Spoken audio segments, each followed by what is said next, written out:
Bonjour à toutes, bonjour à tous, bienvenue dans cette nouvelle vidéo. Dans cette nouvelle vidéo, nous allons maintenant utiliser les différentes formules que je vous ai montrées dans les vidéos précédentes. Ici, dans cette première étape, on va commencer à calculer les matrices de rigidité de chaque poutre par rapport au repère global.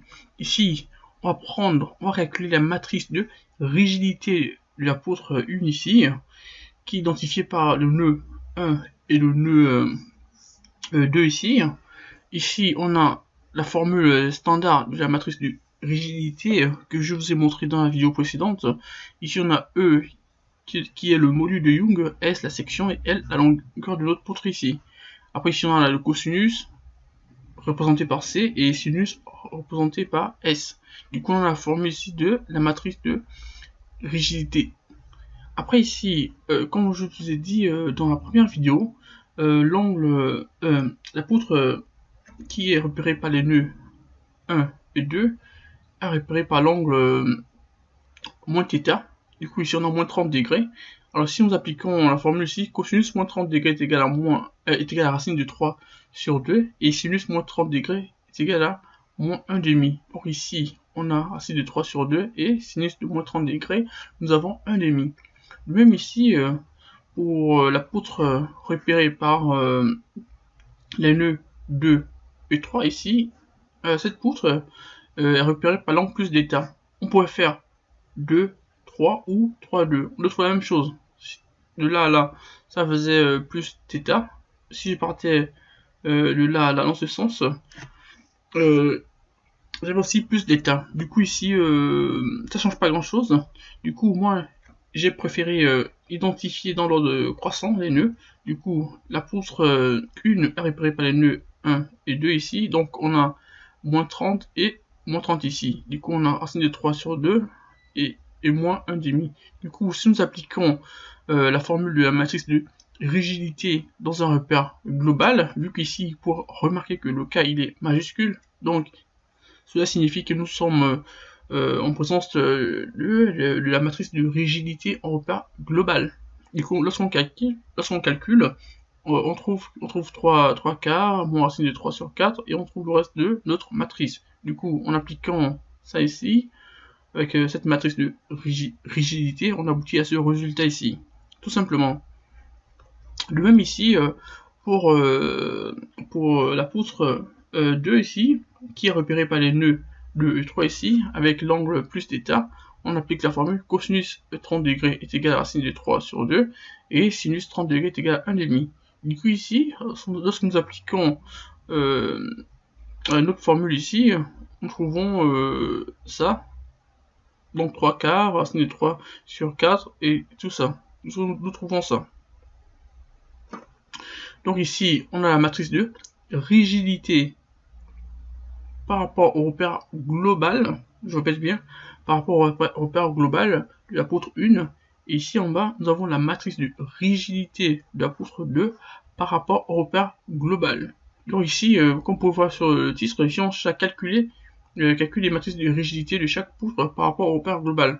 Du coup, ici on va dire, vu qu'on connaît la formule de la matrice de rigidité par rapport au repère global, on va directement utiliser cette formule. On ne va pas passer par la matrice de rigidité en repère local, on passe directement par cette matrice en repère global. Du coup ici, on a la matrice de rigidité en repère global, du coup on calcule la matrice de rigidité en repère global de la poutre 1 et la poutre 2. Ici, cette matrice de rigidité ne prend pas en compte l'effort tranchant. Donc il faut bien lire le titre, ici on est en traction ou en compression. Donc l'effort tranchant ici est négligé. Donc on néglige tout ce qui est moment fléchissant et tout le reste. Ici, on va juste se concentrer sur la traction ou la compression. Donc ici, on a appliqué la formule. Donc on a calculé la matrice de rigidité de la poutre 1 et la matrice de rigidité de la poutre 2 en repère global. Alors ici, nous venons dans la diapo précédente, nous venons de déterminer la matrice de rigidité en repère global de la poutre 1 et de la poutre 2.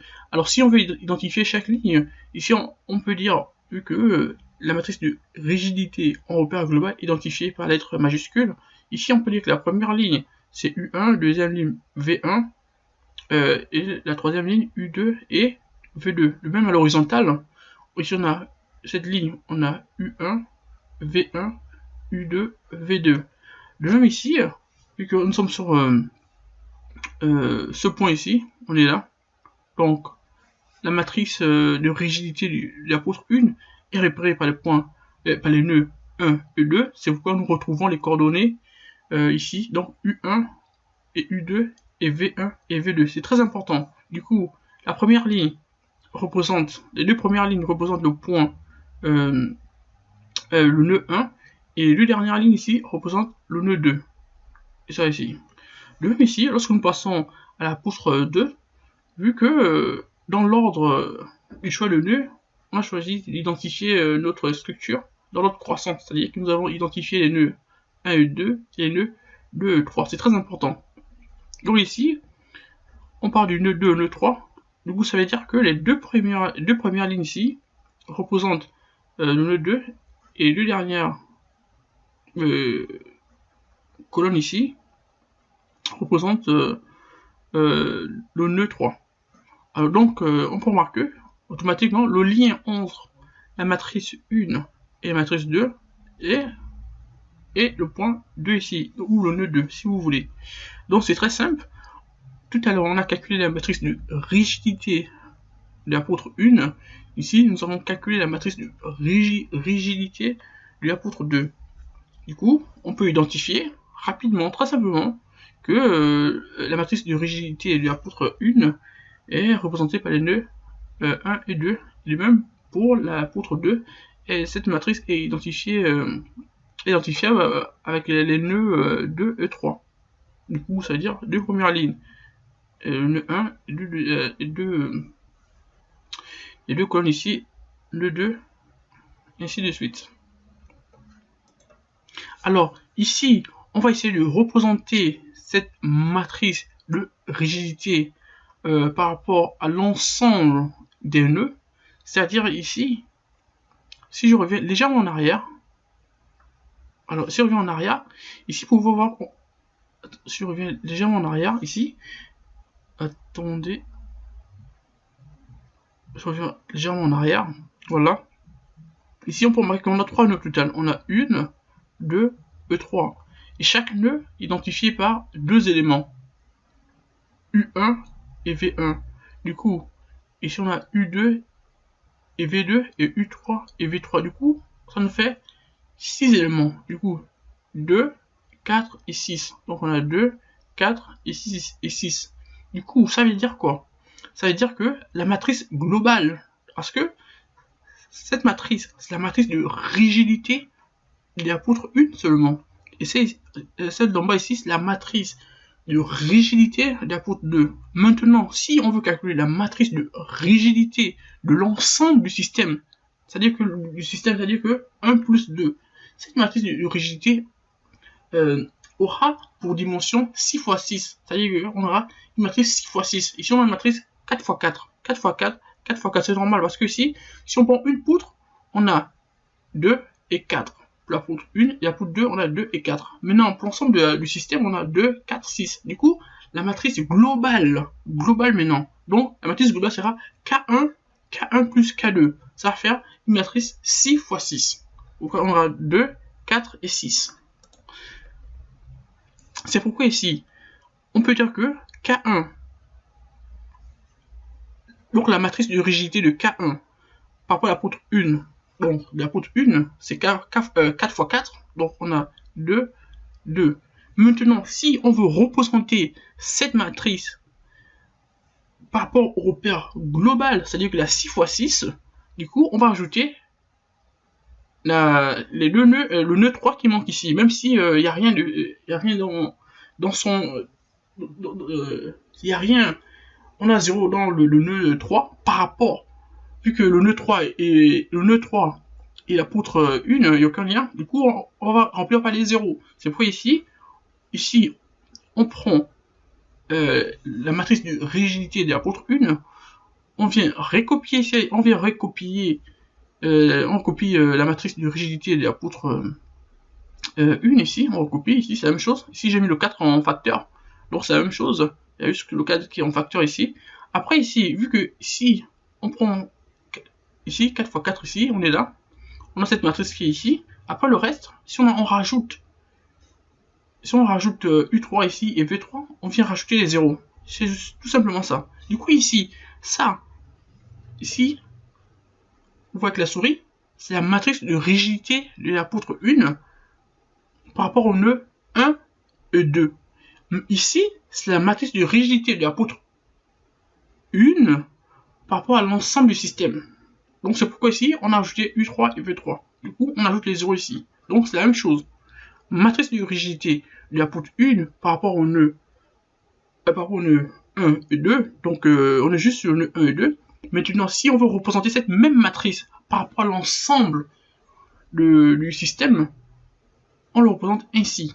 Pourquoi? Parce que la matrice d'ensemble du système, vu que l'ensemble du système, on a 3 nœuds, a fait une matrice 6 x 6. Tout simplement. Chaque nœud, on a 2 éléments, donc 2, 4, 6. On a cette représentation. Voici ici, comme je vous ai montré tout à l'heure, U1, V1, U2, V2. De même ici, si on regarde la matrice de rigidité de la poutre 2, la matrice de rigidité de la poutre 2 n'a aucun lien avec le nœud 1.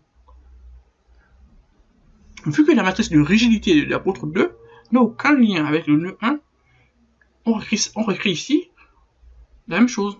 Donc on a 1, 2 et 3 dans l'ordre. Du coup, on vient recopier la matrice de la poutre 2 ici. Donc on identifie les éléments, vu qu'ici on a U2, V2, U3, V3. Donc on se met dans cette zone, tout simplement. Tac. Donc 1, 2, 3, 4, 5, 6. On a 6 éléments. 1, 2, 3, 4, 5, 6. Vu que la matrice de rigidité de la poutre 2 n'a aucun lien avec l'élément 1, on remplace juste les autres éléments de l'autre matrice par des zéros. Ce qu'on a ça ici. Donc, en résumé, ici, c'est la matrice de rigidité de la poutre 2 par rapport au nœud 2 et 3. Mais si on veut représenter cette matrice par rapport à l'ensemble du système, donc les 3 nœuds, on représente ça ainsi. C'est très important. Pourquoi? Dans la diapo qui va suivre, je vais vous dire pourquoi je fais ça. C'est juste pour simplifier le travail. Du coup, ici, j'essaie on va récapituler. Alors ici, on a la matrice de rigidité de la poutre 1 par rapport au nœud 1 et 2. Ici, on a la matrice de la poutre 1 que l'on représente par rapport à la matrice globale ici. C'est pourquoi ici on a une matrice 6 x 6. C'est juste pour une représentation. Même ici, pour la poutre 2 ici, on a la matrice de rigidité de la poutre 2 représentée par les nœuds 2 et 3. Mais si on veut représenter cette même matrice dans la matrice globale, on l'écrit ainsi. Vous pourrez remarquer dans les écritures les points qui n'appartiennent, les points où le nœud qui n'appartiennent pas à chaque poutre, on remplit les éléments par 0. Bon, c'est facile.